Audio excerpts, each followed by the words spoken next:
কক্সবাজারের সাগরে গোসল করতে নেমে স্রোতে ভেসে গেছেন মোহাম্মদ রাহাত নামে একজন পর্যটক।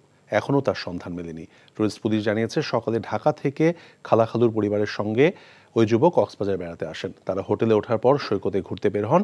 দুপুরে খালাতো ভাই বোনদের সঙ্গে কলাতলি এবং সুগন্ধা পয়েন্টের মাঝামাঝি ডিভাইন রিসোর্ট সংলগ্ন এলাকায় সাগরে গোসলে নামেন রাহাত। এতে স্রোতের টানে তারা 4 জন ভেসে যেতে থাকে। আশেপাশের লোকজন 3 জনকে উদ্ধার করতে সক্ষম হলেও রাহাত ভেসে যান। পরে লাইফগার্ড এবং বিচ কর্মীরা তাদের উদ্ধারে নামলেও এখনও সন্ধান পাননি। এখন জন্ম সনদ দিয়ে খোলো বিকাশ স্টুডেন্ট অ্যাকাউন্ট। নিজের বিকাশ নিজে কর। মাসুদ চেয়ারম্যান চাপলে কি জানোস না? এমন মায়ের মারুম কুত্তার মতো খালি সাইড পারবি। তুই যদি আমার বউ আস, তুই হবি রাজরানী আর আমার বউ টুনি বিবি তোর বান্দি। আমার সংসারটা কেন ভাঙতে সময় না? নিজের জামাই আটকা রাখতে পারেন না? কেমন বউ আপনি? কেলেঙ্কারির আর কি বাকি আছে?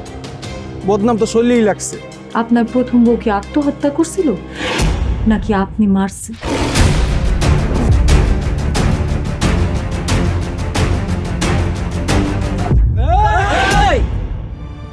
ময়না তো পালাইতে চায় না। ওরে পালাইতে হইবই।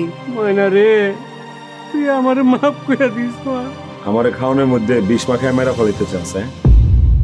মাইরা একেবারে আম গাছের লগে ঝুলাই দিবেন, যেমনি আপনার বড় বড় মাইরা ঝুলাইছিলেন।